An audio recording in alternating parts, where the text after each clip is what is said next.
After listening to a number of Professor Black Truth's videos and studying the matter further, it has become more and more clear that the tactics that the media uses to manipulate people into believing that the police, the government, various individuals, and the entertainment industry are not engaging in racism. That is based upon a lie. Now, most of you, or practically all of you who would be watching this or listening to this, would say, yeah, I already know that. But how locked tight is the series of tactics? Before I even knew that Professor Black Truth existed, I had been clued into this by the Lee Atwater video where he speaks about the tactics that the Republican Party used to win votes. And I wondered, and I started to notice how there was a clear pattern in how interracial incidents are reported, where how did the police respond to this? How did the media report that? And I've been very sensitive about how when black people have to deal with an issue, they are constantly made to look like the bad guy, even if they're the victim. And so I just noticed that the pattern never changes.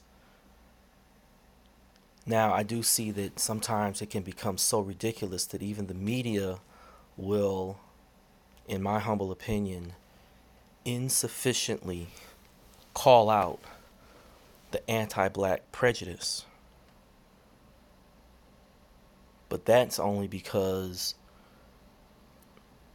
you can't expect the public to play along so stupidly as to insult their own intelligence. I do notice that there is this over emphasized effort by the media and by people online to justify and defend racist people, ignorant people who are white, who are in positions of power, to try to explain. But more importantly, I noticed there is this effort to try to turn everything on its head. And that certainly started during the Bush administration, where they would try to dismantle something that was helpful by saying that the dismantling will actually help, or try to erect something that was destructive by trying to make you think that erecting it will actually help. You can save the country by destroying it.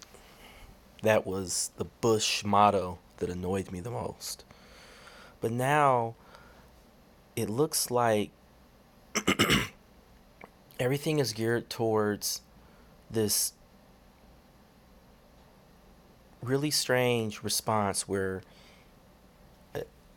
calling someone racist first is the name of the game of a lot of racist, especially white supremacist types. And they talk themselves into a corner. Now, with Professor Black Truth, it seems like he knows how to respond or how to analyze and break it down. And I just like to see a forum where people can do that live It's hard to do it when people who are in power are too cowardly to be available so that people can reach them. But that's okay. But it is quite um, illuminating to see how someone can so clearly see the pattern. And I myself thought that I was pretty good at seeing these patterns, but clearly Professor Black Truth has mastered that. And we're talking across racial boundaries and ideological experiences and all that. He seems to be one of the brightest political uh, personalities that I've come across. And, he should have his own platform beyond YouTube. With that being said, it's important, I think, that this stuff can be tested like an experiment so that others can witness it. Taking a week of news and entertainment and other forms of media and testing out what he says to see, how that plays out.